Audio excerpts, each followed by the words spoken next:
sort of break it down like this.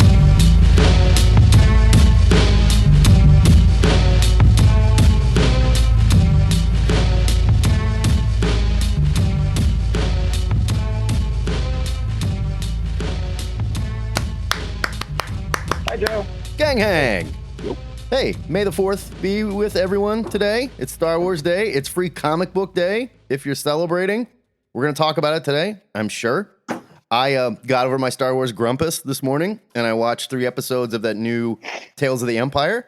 Pretty good. Not a bad show. And I even got over there's something about that animation they do. Like, you know, Bad Batch does it too, that CG animation that just makes everything kind of look like toys. And it's hard for me to take it seriously, you know? I feel like I'm watching, like, the old Rudolph the Red-Nosed Reindeer Toymation shit, you know? But I got over it quickly. It's beautiful. And it's a really good show. And they're very digestible. They're, like, 15-minute shorts. They are. Yeah. Is anybody else watching this? Did we know this was coming? I heard about it, to be fair. And yes, I do believe social media that came out. Right. That's how at least I knew about it. Okay, because I just this morning I turned on my device. I'm not going to go into it, and I was like, "What is this?" And then I just started watching. It was pretty good. Like, you don't have to be worried about it. It's freely available on Disney Plus for everybody that wants to watch it. I don't watch it there, Joe. Yeah, I get it, but like, you don't need to make a thing out of it. It's not like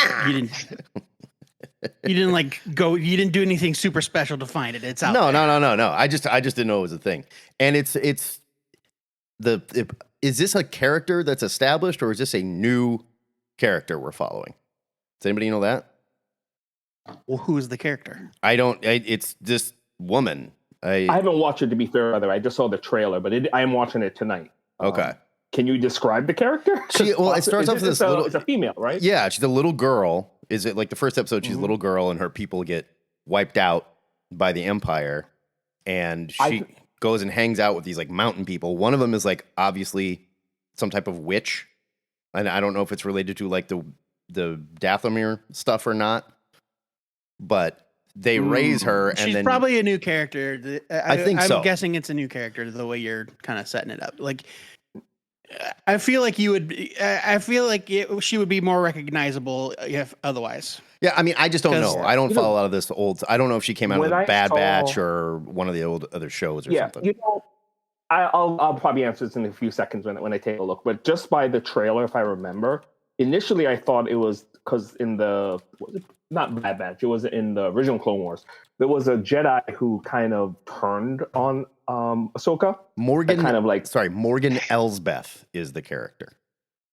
Oh, that's from that's from Ahsoka. Okay. Yeah. Okay. Yeah, that's the main one of the main villain. One of the witches. Yeah, she was also Mandalorian too. Yeah, as well. Okay, she's one of the witches. Yes, of Dathomir. Okay, it all makes sense. All right. This is a young version of her. Okay. Apparently. Yep. Now it all makes sense. There you go.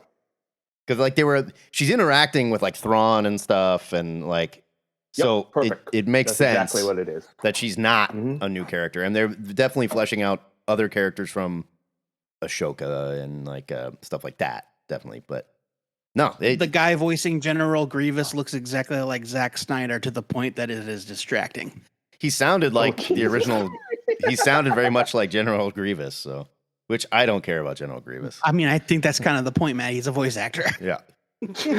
Well, no, but I mean, like, but I'm looking at him on IMDb, and it's like, oh, is that Zack Snyder? It's like, oh no, Matthew Wood. I'd never heard of him. Yeah. You have rough times for Zack Snyder if that was the case. Maybe it is, but maybe he's a fan. Maybe he's just a big fan of General Grievous. Maybe he just likes robots and that's why with weird little meaty hearts in their chests, and he's like, I always wanted to play that guy. Well, listen, he made a Star Wars like adjacent thing that he just couldn't help but rip off Star Wars. So, you know, yeah. I do love that explains it. That Rebel Moon comes out, and all the Zack Snyder apologists are like, "Shut up! It's great. We love it. It is great." And then the second part comes out, and they're like, "This sucks." Sorry, yeah, like I can't even fake it anymore. This just sucks. All right. So to answer your question once and for all, Matt, it's not only is it the same character, but the voice actor is she's the woman that played Morgan Elsbeth in live action. All right. On Ahsoka and in Mandalorian. So yeah, it's an existing character. Okay, so they're fleshing out a bunch of this like witch stuff. And now I'm like, oh, I see where this came from now. This makes sense. Okay. It's pretty good. I'm digging it so far. So, and I like Ashoka too. So, yeah, I'm gonna watch. Not enough to pronounce her name right. Ahsoka, whatever. It's early. I'm having an allergy day. That's why I sound like this. I don't have my normal beautiful. Whatever. You always call her Ashoka. Yeah. Don't act like it's any different today. It's because I'm a racist. I don't care. You know, they all look the same to me, right? Yeah. You're a racist against the weird tentacle-headed. Yeah. Yes. Big time. Yeah. The girls that don't exist. That's I don't even know that.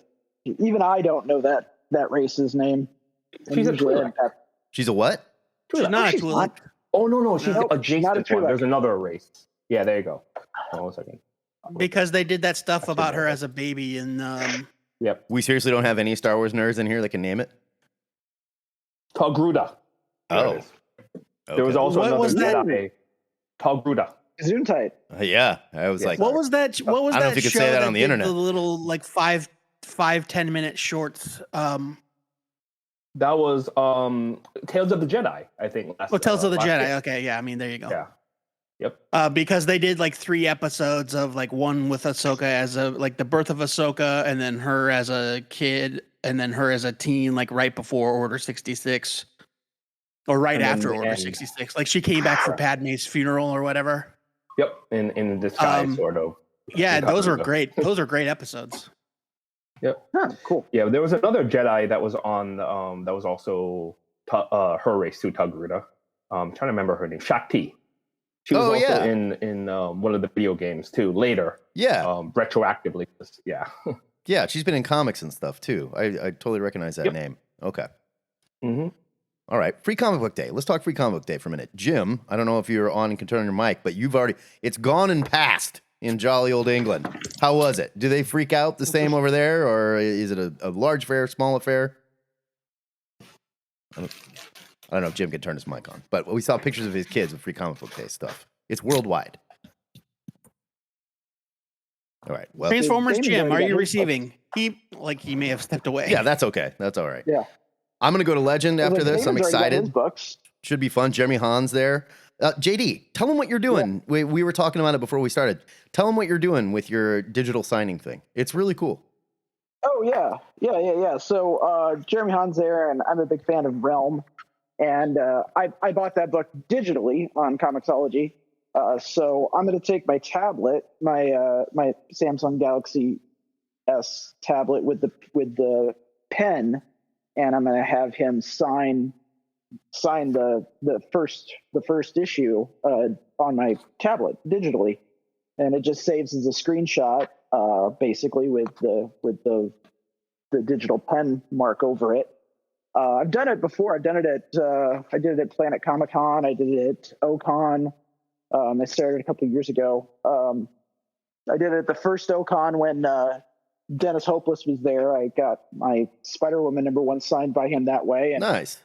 It's just a cool way to collect, when I went digital and I stopped collecting physical comics, that was one of the things that I kind of lost out on, was being able to get books signed. And then when I got a tablet with a pen, I figured, well, I'll give that a shot. And it's worked really well. The creators are into it. They like the novelty of it. They like I think they also like the fact that it's definitely a personal thing and not something I'm going to resell. I'm not generating I'm not generating a product. Can you sign this to eBay? Yeah. You're not going to be doing that. So you're not taking one of those like gold markers and having him sign the glass on the front of your iPad and then selling a ruined iPad on eBay. Yeah. No. I'm using the attached or the I know a stylus, yeah. A connected stylus that works with my tablet. And and it's cool because you can change the colors so that I obviously was not very good at it at first because I had a Dennis Hopeless sign the Spider-Woman cover in red. And it was that first Spider-Woman cover was during the Marvel Now event. So there's a lot of red on the cover and you can barely see the signature. Yeah. Fair enough. That's cool. It's a cool That idea. is really cool, though. That's I like rad. it. This is the way the digital nerds can get their signatures too. That's fun. Fantastic Heck yeah. idea. Yeah, and maybe you can NFT that shit. Although- I don't know, dude. You know? I think that I will ship is say- failed. I will say that in the world of NFT adjacent, I did put my Gone #1 digital up on the distillery. right. Oh, it The launched. Distillery It happened. Marketplace is live. Yeah. Okay, tell us of Yeah, your experience. I'm Is it waiting to weird? see- I don't know. I did it on a lark. I was just like kind of like scanning around the website just to see what's going on, and I was like, I paid $9 for this, but I read it. It's okay. I'm not going to keep it. And I looked, and there was someone else that's selling the exact same cover as mine, but it's a lower number, for $500. What? So I put mine up for 150, and I haven't heard it. But we're the only two people selling that issue and that cover. Can you see, like, if stuff has sold, like eBay, like if you go like show only completed sold items or something? No, you can't. And the other thing too is you can't cash out. Right. So like the money just stays in the ecosystem, so you can just use it to buy more distillery books. That's it. No. Oh, Diabolical. so it's not. Yeah. It's not money so much as it is like distillery coin or Not something. right now. Yeah, it's virtual currency. That's it. Huh? Yeah. So, so I that's why I was like, well, if I get $150 for it, like, fuck, I'll buy more books and just read more series, and it'll just kind of be like a recycled, like, hey, I'm done with this one. I'll turn it into a freaking library. I'm Hey, sharing. JD, if that sells, Jock specifically will get a little cut of that. Is that correct? Yes. I thought that was part of the deal. Like the creator who made Yeah. the book gets a cut, like eBay would. So That's cool. How does that work though? If it's not actually yeah. money yet? Well, the no, because- distillery gives them a cut. Yeah, it's probably Well, money and for that's the thing them. is- and that's the thing too, is like whoever buys it. Oh, there it is, JD. Like, There's yours, whoever- 150. Yeah, whoever pays the 150, that's real money that goes in. Okay, Maybe Jock can buy some other distillery comics. Yeah. Um, Yeah. okay. So I misunderstood. It's like They it's actually like, buy it for $150, but you can't cash out Mhm. and take $150. Boy, I don't I don't get it. think I like there's something about that. I don't get that at like all. That's at like a all. slot machine that you can't win. You know? In fact, I feel like that there's got to be. I feel like even like legally that might be kind of suspect. I don't know. No, I mean, obviously, I'm not I a will lawyer, s- but I will say, when I read the instructions, it did say there's no way to cash out as of yet, or something to that effect. So it sounds like they're working on it. It's coming. And they probably have some weird legal I'll tax gladly stuff pay that they you have to get Tuesday around. for your Gone #1 today. Okay, Becky Cloonan is sharing this cover of Gone, is selling this cover. Gone #2. Owner, Becky Cloonan. Can you guys see cool. my screen that I'm sharing, by the way? Yes. Okay. She's I'm not looking at selling my this for phone, $20. Owner's note. Holy shit. That Ben Oliver cover. It's too good. I have to share. Jesus. Well, see, and they're selling that is a theirs good for like much less than the two of us doing #1. I wonder if I should drop my price. Well, I guess I don't know where the price. Like, is I it just- just like I just arbitrary? Yeah, I just based it because like there was literally one guy selling the issue that I'm going to sell, and it was the Gone #1 whatever cover, and he was selling it for 500, and I thought that was ridiculous. But I was like, if someone sees 500 and then they see a 150 and they want that cover, they're gonna go for mine. So I figured, what the hell? I mean, the other stuff I'm seeing, But- like a lot of this, I don't know, I'm seeing stuff for like $15, $20. But I don't know. This is also, Yeah, I you'll mean, notice, marketplace beta. So They're Yeah, figuring Yeah, it the out. literally owners just just have to launched- speculate. Like we got a press release from DSTRLY, like literally, I think this week. Even though they talked about it going live a while ago, and we were like, "Oh, yay!" But we got the email like this week. It's like finally the digital marketplace is live. Yeah. Yeah, Jamie. And so I Well, think that they're still working out some of the. Jamie McKelvey is details. selling this Yeah. cover. All right. And the only reason why I'm even interested in the marketplace is because sometimes I sleep on books, and I miss out, and you can't buy them. They after a week they go away. So after a week in the Digitally, they're taken in down. the digital, yeah. Now let me ask Yeah. this, and this is not like I want to steal it. Is there like DRM on it or something where you're not? Because I will say you don't see their stuff on the pirate sites. It's not out there. Yes, you Yeah, no, there's. Do you? I there haven't isn't been any- seeing them. Yes, you do. Oh, It's really? out there. I can't. You can only read it. That's part of the reason why I have not bought any more digital books, is because you can only read it on their website. You can't like Oh. port it over to like Comic Viewer or Okay. or CBZ. It's or, not like a CBZ file. you don't get a digital file.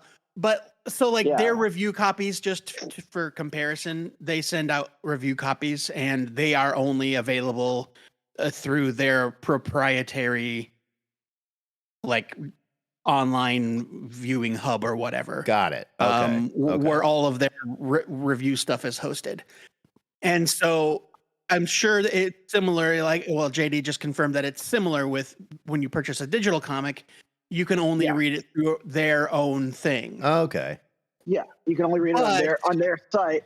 And I hate that because they don't have a tablet app, so you have to read it through. They're like, gonna have the to. browser. They're gonna have to get that going. They're gonna have to get a tablet app going, Yeah. or make the issues browser friendly so that you can read them in your tablet browser. Yeah. That Yeah, should have been because- step And one. have them look the same as though you're reading it on Marvel Unlimited or whatever. That probably should have been step one. They're gonna lose that game fast if they don't get on it. Which apparently that must be a hard thing, because like I think I talked last time about Omnibus.com, where they only have an iPad app Yeah. and not an Android or any other device. I mean, I'm not saying it's simple, obviously, but Right. it can't be that hard to figure out when literally every other publisher in the business has the ability to put digital comics online. I will also say though, Hey, every other publisher in the business is not doing this marketplace thing that I think they're trying to control, and I think that's part of the problem. Yeah, I think the marketplace. I think the marketplace and the digital copies being tied to their proprietary system Yeah. is kind of a measure that's out there to keep people from just Yeah. like if you could just get a DRM free copy, like a PDF or a CBZ or whatever of Gone #1, what's to stop you from selling it anywhere Right. other than the distillery Right. website? They've got to make it so that the copies can only be sold on the distillery thing. Yeah. Here's another brutal Yeah, bummer. and I've got it. What? They don't own distillery.com. Somebody else does. Yeah, that's kind of brutal. They don't own DSTRLY.com. Nope, they don't. This is where I'm showing it to everybody right now. Yeah. Oh. So, But hold on, I'll show you. I got to Share. give them credit, though, to a This certain is degree. just- I feel like their hearts are in the right place. I feel like a lot of these efforts are in the interest of, well, like, I can't remember who commented, but, like we commented, if someone buys my copy of Gone #1, Jock gets a cut. Whereas any other book, if you resell it, the creator doesn't get a cut. I think that's cool. That's Yeah, so I that's a feel cool and I think idea. that's a key. That's a key point in its favor. Yeah. Like, And I think that's their goal. I think that's, that's largely what they're trying for. And I give them credit for that. But at the same time, it's like, that's a tough road to hoe. Yeah. Yeah. I'll tell you, I do think a lot of questionable stuff to accomplish that, which kind of sucks. Mark, what were you going I to think say? they just tipped the balance. Yeah, I think they just tipped the balance too far. Comics fans are always saying, "Man, we want to put more money in the pockets of of the creators, and that's the great thing about like going to a con and getting a remark on your book or whatever. Sure. And here, though, it looks like they kind of took it to the extreme where it's like, you almost can't get access to these comics unless you're willing, to go to a secondary marketplace 2 weeks later and I think I'm put with you here. extra money. I think I'm with you here. It's almost a bridge too far, maybe. So distillery.com. Sorry, JD, go ahead. I was just gonna say, as much as we all, kind of poo-pooed it initially, except for me, and and it's kind of gone downhill a little bit because of other things. Substack, I thought that was a good thing about Substack, was a really cool way to support creators directly. Yeah, the idea was great. The idea was very right in their good. pocket. Yeah. But they found out they can't make money on it. After they dumped all that money on it, they found out we're not making any money on this. And so they went, all right, screw that. Right. Do you guys know if for the physical copies they are going to collect them in trades or hardcovers? It would seem like they'd have to. I assume But it also seemed like part of their strategy was rarity of stuff. So I assume they're going to, but the challenge is going to be, since they're magazine size, like every collection is going to be like this omnibus size thing. I mean, if they want to maintain not that, if the storylines are only like 4, 5, 6 issues. Well, like, I mean, I suppose, but it's still right. going to be a great big book, even if it's 4 or 5 issues. It's not like Sure, but I mean, think of stuff like Cowboy Ninja Viking or other books that were similarly oversized, or like even any oddly sized comic like Mouse Guard or whatever. Like they figure it out. There are trades and stuff like that. So the domain, and I would to answer Mark's question, it was Bad Idea Comics that was no digital, no trades, nothing. Read it now or get out. And that's why nobody talks about Bad Idea anymore. But I would be surprised if Distillery didn't do collected editions. So their website, the URL for their website is registered under Domains by Proxy LLC, so it's hidden.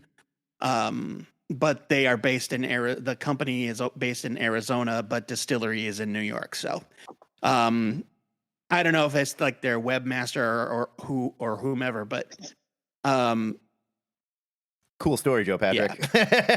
Well, you were talking about who owns Distillery.com. Like, I'm just like, they don't own that. DSTRLY is different than than the actual word distillery. No, but if you type in DSTLRY, it takes you to that site because they've got it.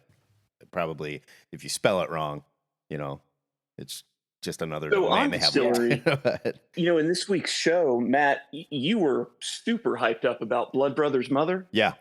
And I liked it. I didn't like it as much as you did. And I don't think I'm going to keep collecting the single issues. Okay. But I'd love to have that on my bookshelf when it's done. Yeah. So I sure hope there's a nice hardcover that follows. I love Eduardo. I just love that creative team, and I love Eduardo Rizzo. And seeing him do watercolors, I think, just kind of blew my head off because I've never seen him do that before. And goddamn, when I go to Legend today, I'm going to buy that book. So at Planet Comic-Con this year, Eduardo Rizzo did an hour spotlight, and he was talking about doing this Western and how he was looking forward to it. And the moderator said, a lot of comic artists shy away from Westerns because they think it's really hard to draw horses. And his response was like, not for me. It was just hard to draw horses. Very really? dismissive. I mean, I've always heard that like, don't try and do a car chase. They're impossible in comics. But like hard to draw horses? Really? Yeah, something about the proportions. Like it's hard to get the proportions right.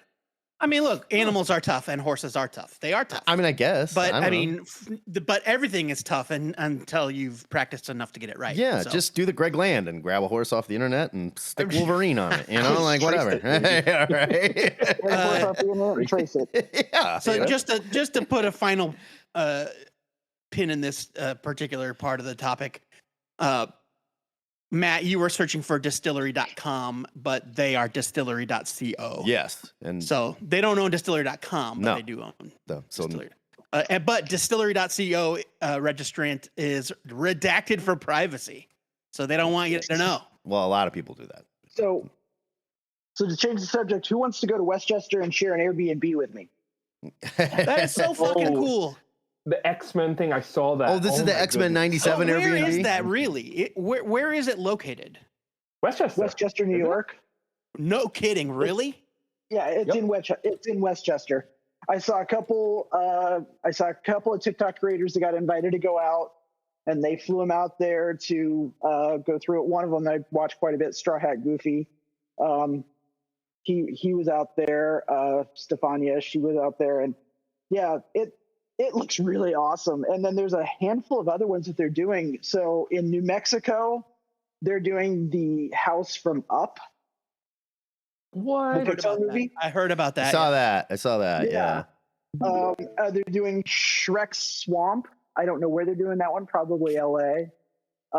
They're doing the Home Alone house. They should do Shrek's Swamp in the Florida Everglades, home of I'm man. gonna say. Oh God! Yeah. Look at Jubilee's Get to the room. gator. Jesus But, Christ, that's disgusting. Yeah, it's pretty cool. And the thing that blows my mind is it's only $97 a night to stay in the X-Mansion. Really? What? I was looking for it on Airbnb and I couldn't find it. But Airbnb. it's limited, and it's like it's almost like a lottery system to get in. I'm sure. Yeah, I saw a little video of it last night, and it seemed like a pretty, and it's also like a pretty guided experience. Like there are activities that they let you do. There are guided experiences that you can do during the day, but you can't actually stay the night too. So yeah, no, for sure. But then it's Yeah. like, but then they'll take you to the danger room where you'll train with Cyclops and but then they kind of let you. But then they also looked like they let you like roam around, like. Yeah. It's so cool. Can I sleep in Jubilee's bed or not? That's what I need to know. Okay. Yes. All right. What's Put on the boombox, baby. I just think it's just visually impressive the way they got it. It's crazy. So like It looks like a cartoon. Yeah. It's- way I they got love that those 2D very. thing. Yeah. I love how they have the big old obnoxious photos of Charles and Magneto as soon as you walk in. yeah. Yeah. Big, portraits. Yeah. Or the Sentinel head in the parking lot. Yep. Yeah, it's Well, so we don't have to dope. clean that up. We It don't do is that. so dope. Yeah. It's so cool, these immersive art experiences, because like last weekend I was in Denver. I just did my third Meow Wolf Convergence Station. Those are And, great. They're so great. So God, I love those. God, Meow Wolf. I'm so addicted. They just announced the new one. So the sixth Meow Wolf is going to be in LA, and it's opening in 2026. I didn't understand and then- any words in that sentence. I'm sorry. It's an art installation. It's a fully immersive art installation Meow thing Wolf. you go to. Yeah, Meow Wolf is in- Convergence Station. Yeah, that's where I was just in. They all just have on, different last names and Sunday. like different themes and stuff. Yeah, Yeah. they're amazing. They're absolutely amazing. There's House of Okay. Endless Return. Well, but back Omega up. Mart. What is Meow Wolf? That is just the name of it. Meow Wolf is Meow Wolf is a group of collective art installations that Okay. have up to 100 to 150 artists converge.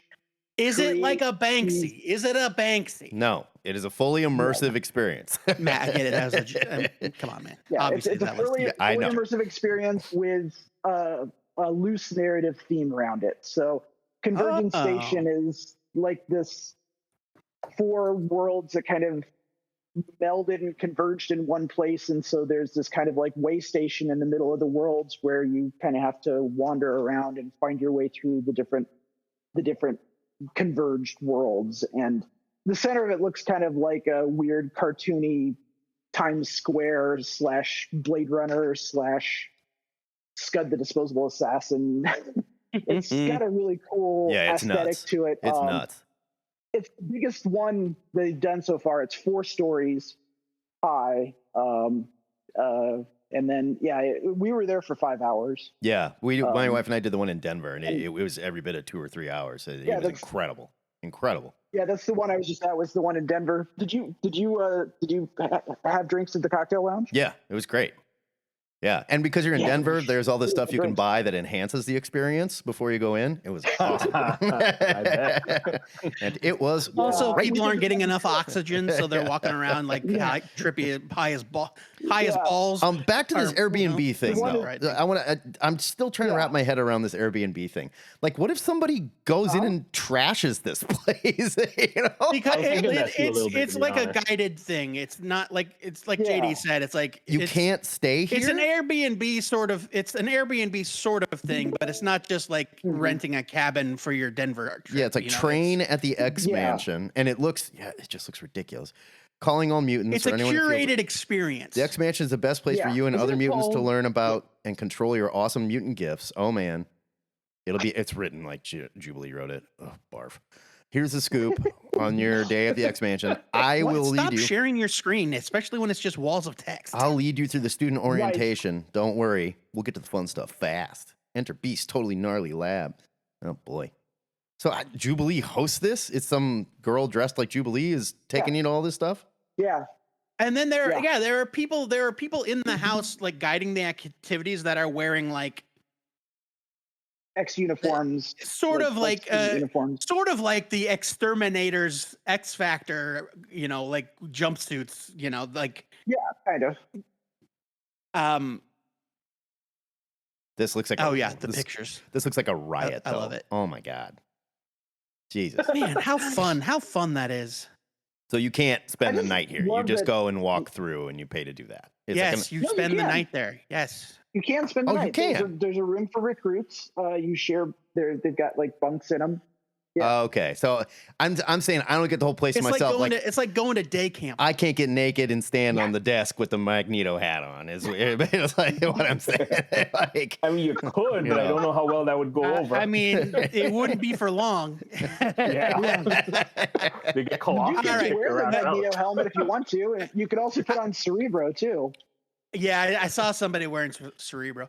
All right, enough about this. I think that it would be kind of silly to not segue into this week's episode of X-Men 97. Yeah, which was fucking incredible. Wow. I watched that this morning too. Shit. The Magneto bit was just yes. He's like, fuck this shit. Yeah. I am done. I am done with all of this. Although I will say they did tie that up in a little bow pretty neatly. And they're like, oh man, the X-Men are screwed. No, they're not. All right, next time on the X-Men. They're screwed. Like the X-Men. It's a different thing. There's going to be a war now. They didn't tie it up in a bow. It's like a 3-part finale. Yeah. Yeah. And they already said that Genosha, I think it was Damon that pointed it out. Okay, spoilers for X-Men 97. Yeah. Genosha is a fixed point in time. Right. Like they MCU'd it all up. They were like, Camertage this, whatever. And so what happened in Genosha cannot be altered. Right. Yeah. Cable has tried multiple times at this point. It cannot, nothing can be done. And so Gambit is dead. Yeah. Gambit is dead. All the other mutants that died are dead. And Magneto is in his underpants. Not excited. Underpants. I mean, Magneto. It's like he should have stood on the desk, dick naked, and put his helmet on. Totally. That would have been a great one. Yeah. Or just showed up with the helmet and underpants and be like, "This ends now." Yeah. So I just want to comment on the voice actor playing Bastion, Theo James. He's great. I'm not familiar with him as an actor. I know he is a popular actor, but the way he's playing Bastion, he's great. Makes him more terrifying than I've ever imagined Bastion to be. Yeah. Right. So Theo James is this kind of like young, handsome dude. He's known for being in like the Divergent franchise movies. Okay. All right. That's what I know. Which is like like a dystopian sci-fi Hunger Games kind of young adult kind of thing. Hunger Games adjacent. Yeah. Yeah. But the second he opened his mouth as Bastion, I was like, oh, it's Neil McDonough. And if you don't know who Neil McDonough is, Neil Yeah. McDonough is the guy who played Damien Dark in the Arrowverse. He's that kind of like Right. very, very light blonde hair, like silver haired Right. dude with the Yeah. intense eyes. He also played Dum Dum Dugan in Captain America: Yeah. The First Avenger. And for those of you who watch yeah, TV in the right. last 15 And years, he's in the White like, Lotus. He was in Justified as a villain, and Yeah. and like Great villain. He's a in great Justice. villain. Yeah. Yes. and he played. So Theo James sounded like Damien Dark in that like, I'm very evil, but I'm also kind of casual, making weird quips and being kind of awkward. And it's like so sinister. It comes because off as so everyone sinister. else is like, the human released Magneto, sir. And he's like, of course you did. Well, great. You know? Yo, Right, yeah. Extremely too calm about everything. Yeah. now. Right. It's unnerving. And when I looked it up and it was like Theo James, I was stunned because I would have bet money it was Neil McDonough. He was the dick boyfriend I from was the White thinking, Lotus. I didn't realize it was Like that when- dude. He was really good in that. Oh yeah. Like when Doom shows up and he says something about Latveria, blah, and he's like, duly noted. I'll send a memo. Yeah. Yeah. Right, It's like, yeah. No, I love how Doom was just like, this bureaucracy, you know. Yeah. No, Right. Doom was also kind of like, I'm not about this, by the way, just so everybody knows for the record. Like, He's like, make Doom no, is not cool with genocide, cool with guys. He's Just like- FYI. he's you like, know? make no mistake, my complacency is not me joining you. And he's like, got it. Yeah. Got it. I'll send a memo. And Spidey shows up. Spidey was things that there. I loved it. Yeah. I freaked out. Things that I Fucking flipping in. It's like, yes. things that I said things that I said in the Discord when this episode came out. The ship has sailed on the idea of this taking place in the MCU Yeah. because we got comic book worthy like versions of Doctor Doom. Yeah, it we got never Baron was. Zemo in the furry shoulder pads outfit. Furry collar, yeah. Yeah, so like Spider-Man. at the most they'll be like, it's a world within the multiverse, like like I just the don't think Into there's the any reason to Spider-Verse even stuff do is. that. Why do we need that? Like just tell me. I know, this- but they're going to, Matt, because that's what they do. Why? I don't need that. And then that was the rumor. It's like, oh, this is gonna get referenced in the MCU. It's like, nah. No, it wasn't. I have a Let me few address, comments let me address about that, Matt's actually. question real quick. Oh, yeah, go ahead. Sorry, JD. I was just gonna let me address Matt's question real quick. Why do we need that? We need that because there's nerds like me that love to memorize Earth designations I mean, and good to for you. know where they Just- fit yeah. in the multiverse. Hey, Yeah, right. Yes, And exactly. make one up on the internet, and nerd. being Whatever. It's like, oh my god. So Maria Rambeau or Monica Rambeau landed in Earth number wonder blah blah blah, and that's the same universe as the X-Men 97 cartoon. And so at the end of this, when they have to take out Bastion and they go back in time to fix Genosha and they break their timeline, then they have to end up in Earth 19999, and that's why. I mean, I'm glad you like that. I don't care. Like, just tell me. I just Well, that's fine, but don't poop on it. give me like this comic book. But when they were saying like it's part of the MCU, no, don't do that. I want Baron Zemo with the furry shoulder pads. I want the Silver Samurai wearing that stupid armor. Yes, like, I agree. hit me. Let's go. I want you there know? to be. I want it to I want a very comic booky version. Yes. Of this stuff to coexist with a more real world Absolutely. version of this Let's stuff. do Yes. that. And that's the other reason why we have the multiverse and the multiple worlds, is so that you can get what you want and I can get what I You want. can have your cake and eat fair. it too. Exactly. Right. Yep, I exactly. get to have the fun of learning the taxonomy of it. Hold on, Right. Damon. Where were you going with that? And There's a- so Hold on, it's Joe. funny Joe, that hold as on. we Let Damon. Damon's been trying to get. I had a very brief thing. All I was going to say was there is some like definitely called stuff to the MCU. You remember when Forge was using his powers Yeah. in that life? Yeah. So basically, you realize that was exactly like the Doctor Strange powers. You realize that, right? Yeah. Like with the whole.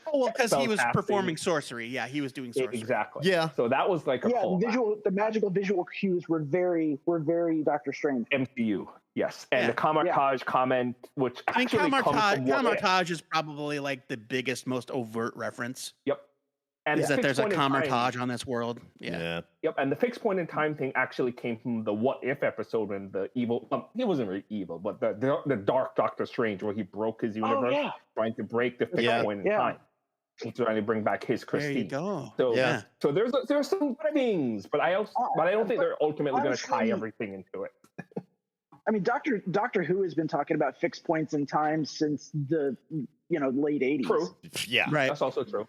That's also true. So, John, it's funny how coincidentally, before we even got all the way into it, John in the chat asked, do we think this will lead into how the X-Men will show up in the MCU? And I hope it isn't. Yeah. I don't need it. I mean, I want the MCU to have their own version of the X-Men. I don't want them to step through a portal, and turn from cartoons into real people No. or anything God, no. like that. Like I want, like, if you want to say that, like, the next time we already know that they exist in the multiverse because we saw live action Beast and Right. Yeah, I was just gonna say we've already had and they were in the Yeah. X-Mansion, or at least in the bunker. And so we know these things are out there. And so I want them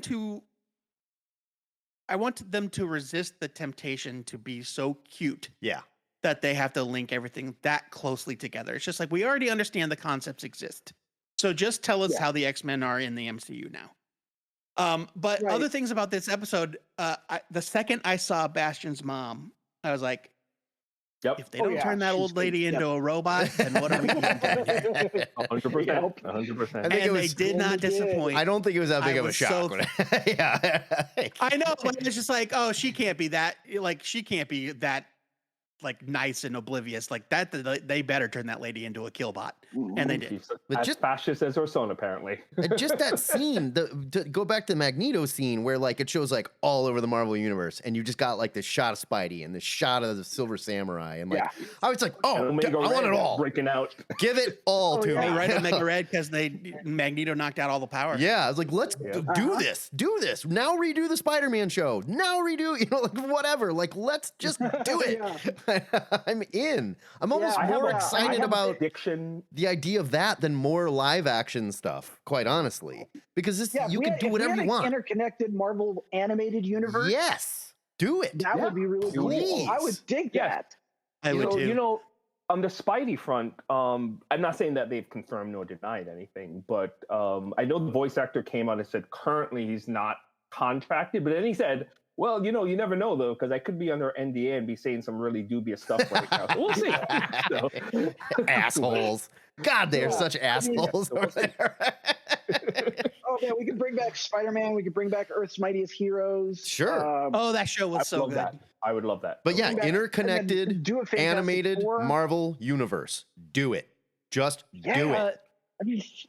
That'd be dumb. The attention right to this time. detail, just to address another point that John made during the week, the attention to detail that they are paying on this show.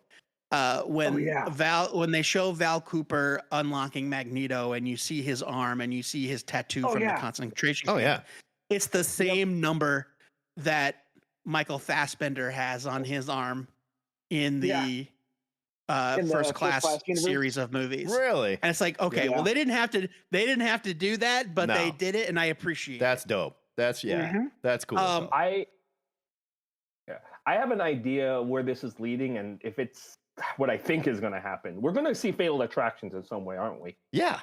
Oh yeah. You've got to, right? I mean, we're heading towards. Right? It seems like, we might be in a situation now where Magneto is so mad that they are forced to stop Magneto, even though he was their ally. Yeah. And that could lead to a Fatal Attractions moment. Yeah. And we're going to see Wolverine get his adamantium ripped. Oh. Do it. Oof. Yeah. Do it. Like I want do-rag dog Wolverine running around, with like the big beard and the teeth, like No nose. give it to me. What You was it, cowards. JD, in the credits? What? In the opening credits, they foreshadow Asteroid M. Yep, Oh, they yeah, did. that's true. Yeah. So we could definitely get acolytes. We could definitely get Magneto and the acolytes after this. That's exactly where they're going. They've already greenlit a season 2, haven't they? Yeah, yeah. They have. They're absolutely going to do this. Oh, Magneto. One of the acolytes has already appeared. Yeah. The gal that was like Professor X's ex-girlfriend Yeah. was an aid worker on Genosha. Yeah. They showed her. Amelia. Well, I'm pretty sure Amelia, yeah. I'm pretty sure we saw Fabian Cortez in the original series. Yes, we did. There was an entire acolyte Yeah, episode. I heard from Cal Dodd himself on Sunday that they were greenlit for 2 and 3. Yeah. Nice. Yeah. No, this That isn't fight stopping scene anytime with, soon. It's too good. By the way, I That think you fight dropped his scene with name. Nightcrawler and Wolverine fighting the Sentinels. Maybe. That's probably one of the most stunning pieces of action animation I have ever seen in my entire And right life. before that, Wolverine Remember the falling teleport through scene? the Holy sky moly. and just like ripping through the Sentinels one by one as he's falling. It's like, yes. I can't believe we have never seen a point of view shot of Nightcrawler's teleportation before now. Yeah, that was really cool. I was not expecting to see that, and I was giddy about it. Yeah, they like it's stretched reality. And you could see like I love how Wolverine's Nightcrawler stretchy. He's like, while this is happening, Nightcrawler is fine. He's and Wolverine's like, that was cool. Everyone feels a little off when he does that. Yeah. Yeah, it's very disorienting. Yeah. Oh, it I was think so. it's something. Hey guys. Hey, Brian. I think Brian. it's- oh, hey, Brian. I think it's something interesting about the adaptation thing is that we get to see new angles of things like the teleportation, like the powers that we have only read and seen on a page.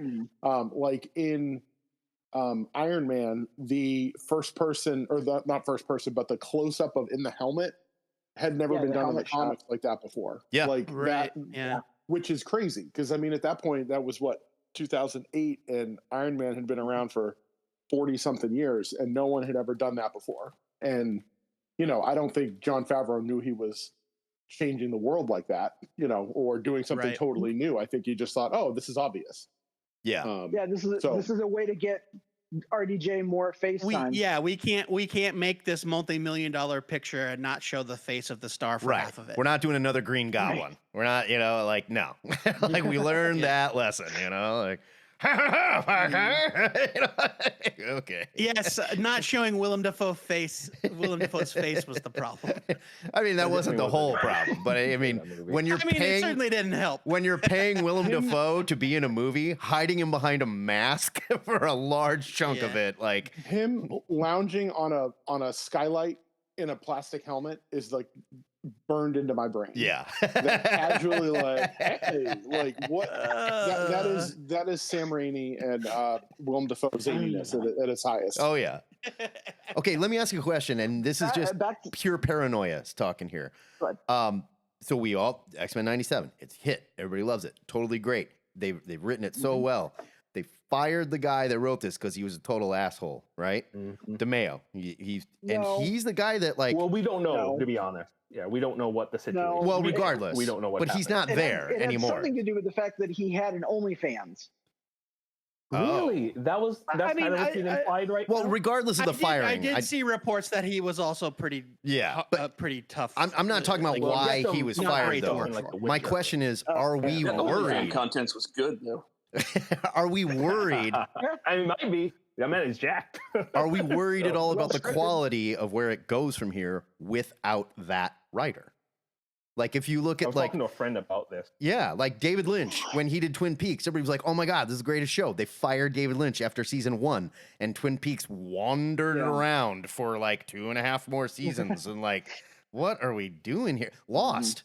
All like Lost had a really great 2 or 3, first 3 or 4 seasons, and then all the great writers left, and it just like slowly farted. Well, there was a itself writer's out. strike.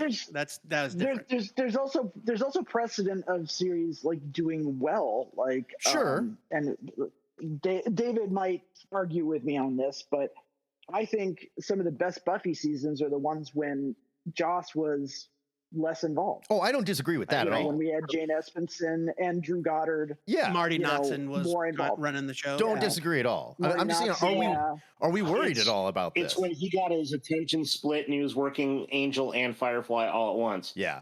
So there were other people steering the ship. And, I mean, to talk about Matt's concern, yes, he's the showrunner, but he's not the only writer. Other people write that show. Of course. And so, I mean, I'm not saying it's not something that you can go, oh, well, I hope, fingers crossed, that the second season and third season are okay. Right.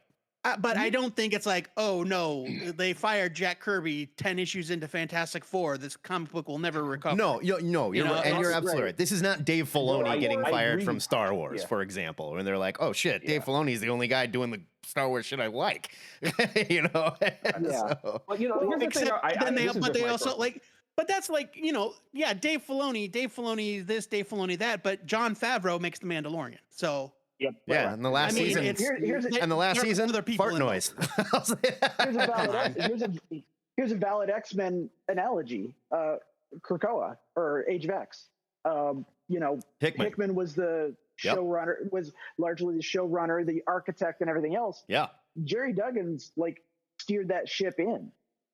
So we could definitely have a Jerry Duggan, situation in season 2 of X-Men 97, where hell, see what Jerry Duggan's doing. I don't blame Jerry Duggan for what's going on. I think Jerry Duggan did the best he could with that situation. I think Jerry Duggan's been really good on Iron Man, and he's written good stuff. All the creators that have worked on it, I'm not blaming anybody. X-Men. Yeah. It's just gotta. Jerry Duggan is also not in charge of the X-Men line, right? He's not the architect of that in the way that Hickman was the architect. But I mean, I get JD's point. Is that there are other people involved in the creative process of that show, that understand the assignment, and I don't think one man is the kind of make or break. We will see, though. We will see. Yeah, we'll find out. Well, the only thing I was going to say, the last counterpoint, I was just not so much a counterpoint, but all I was going to say was, the only thing to keep in mind, though, is that a lot of this, and we saw it in that little statement he had, a lot of the season was shaped with kind of his own personal experiences and viewpoints, which he did incorporate. And some of it is unique, some of it isn't. But it is blended in a way that kind of made, X-Men, at least this season, into what it was, especially the way that it was structured. Yeah. But having said that, yes, there are many, X-Men, showrunners, I'm sure, that could do something similar. But it's something to keep in mind. I don't know if next season is going to feel the same or it's going to feel different, but it definitely was shaped by his personal views. I think it's certainly a valid thing to consider.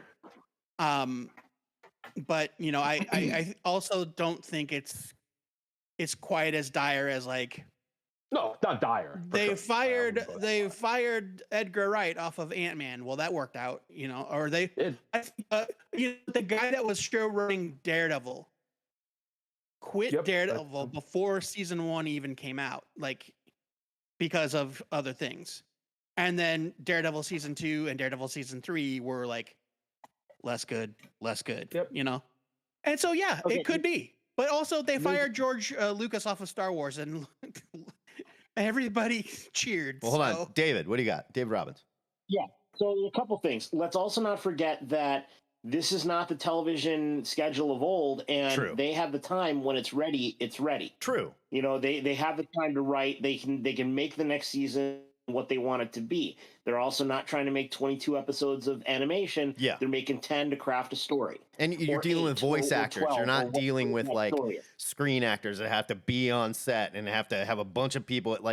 No, this is the animation. You can do this all over the world. Whole separate thing about that. Do you guys know the deal with the animation voice actors union versus the actors union? No. What? Okay, so way back when, in the 30s, when Disney was starting, the voice actors wanted to get into the union, and Disney's like, no, it's okay. We got a union. We can get you guys into, and they're in a union. But they're in the union with IATSE. They're in the electricians and stagehands union. So when their contract comes up for negotiation, when the voice actors want to renegotiate, they are such a small percentage of the union overall that they have no weight and their concerns go largely unheard. Oh my God. That sucks. It's all because Disney pulled that when they originally started. They don't want to be in that guild, but that's also why animation kept going during the writer's strike and during the actor's strike. Makes sense. Because they were in a completely different union. Well, yeah, because they are not screen actors. Yeah. Yeah. But also that's interesting. Yeah, I heard about that during the strike. When you guys were talking about like season 1 and then season 2 and season 3, let's also not forget about Frank Darabont on first season of Walking Dead. Mm-hmm. Yeah, that first season of Walking Dead is decent, and then you go into season 2, and half of it is ponderous at the farm, and half of it is great jumping from one group to the next. Then you go into season 3 and you start telling long form stories, and the show really picks up. Yeah.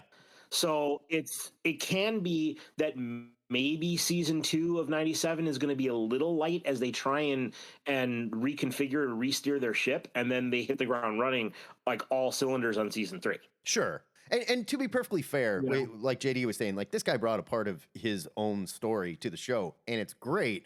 But we're not here. Yeah. We're not standing here screaming about it. We're standing here screaming about Nightcrawler holding a sword with his tail. Like stuff that we, that we love. Hey, you don't know that guy's life. You don't know what his life was like. I also think that we are going to have a largely different reaction to season 2 because none of us on this call, none of us in this audience had any idea that this show was going to be as good and go as hard as it has. Oh, I hated it. So, you guys heard me. I was like, no, don't care, hate it. And our bar was set so low coming into this going, I cautiously optimistic. I hope it's good. And then we saw that first episode and then the trial of Magneto in episode 2. Yeah. And we're like, what is this show even? So now we have an expectation going into season 3 or going into season 2. And it's not going to live up to what hype we expected to because we didn't have any expectations for season 1. Our expectations will be much higher. Yeah. And so we'll judge it much more harshly.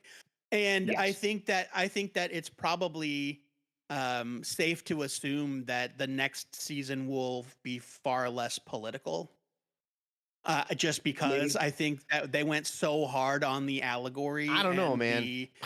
If we're gonna do Fatal Attractions and the Magneto is right thing, I mean, I don't know, dude. But this showrunner was so I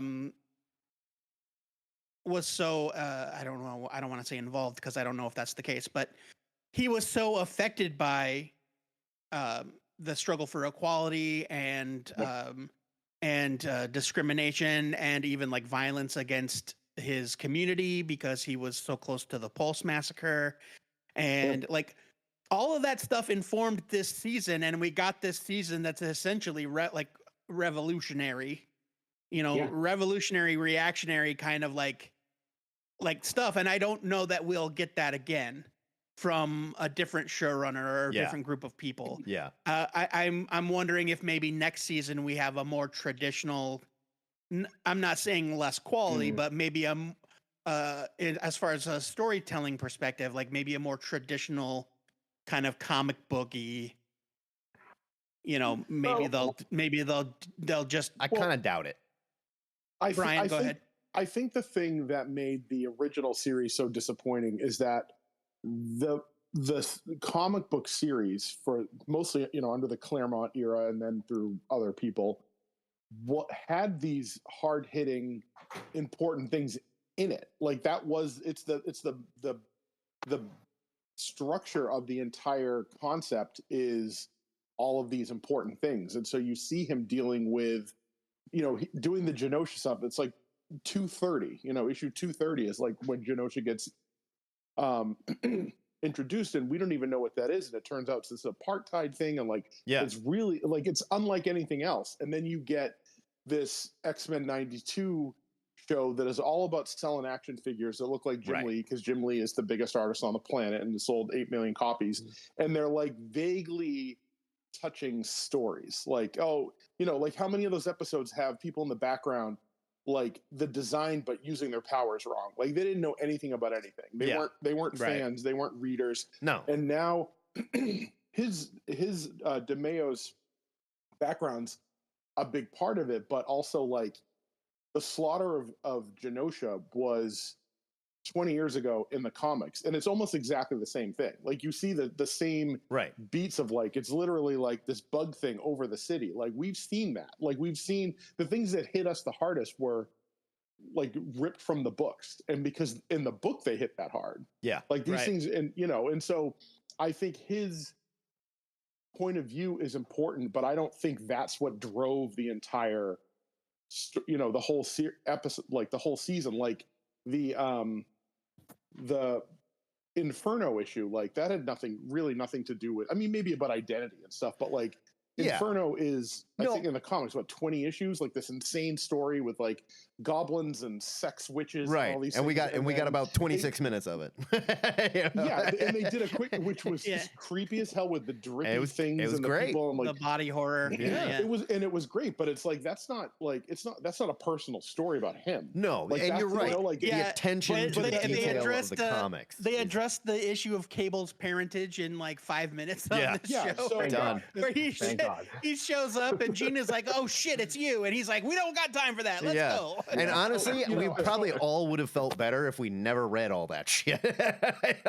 We didn't need to do it. Probably. I mean, I think it's all really, really important, but I think like we're going into season 2, there's a lot going against it.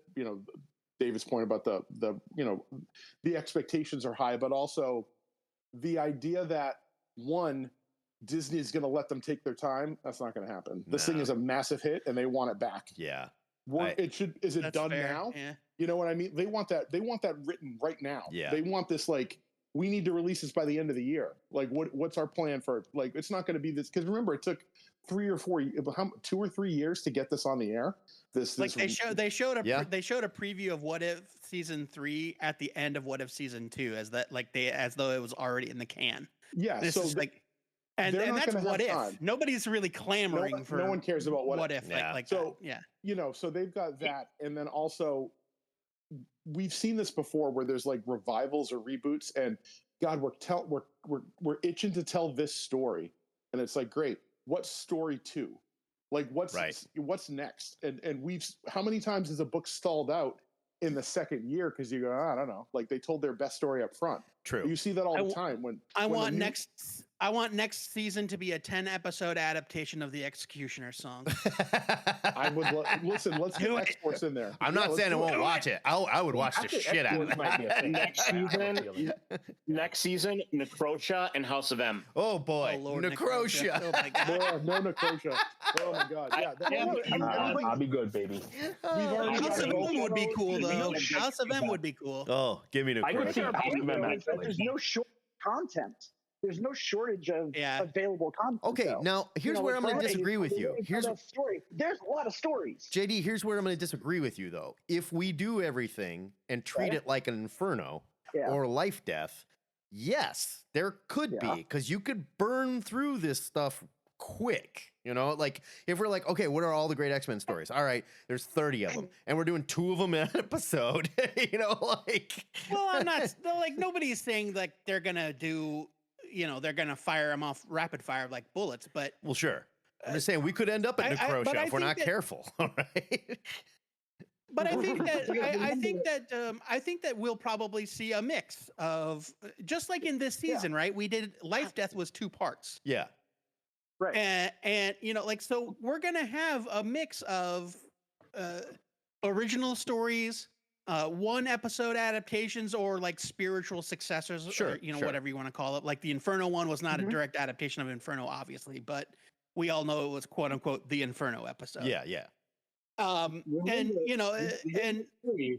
the original series in season 1 has Days of Future Past, the Phoenix Saga. And they actually did full adaptations. Yeah. Well, all in season 1. Full adaptations. Well, I mean, they're adaptations. They're not good they touch on it. adaptations. It's part of the canon. It's part of the canon. That's all that matters. Right. Right. That's true. All right. All right. Well, it's the end of the episode, but real quick before we go, I've actually got to get going. I've got to get up to Free Comic Book Day. But Joe Patrick, take it away. Free Comic Book Day is not a pumpkin, Matt. It's not going to teleport. I understand that. My wife is a pumpkin, so I got to get out of here, guys. So, but Joe, keep going. Talk to him.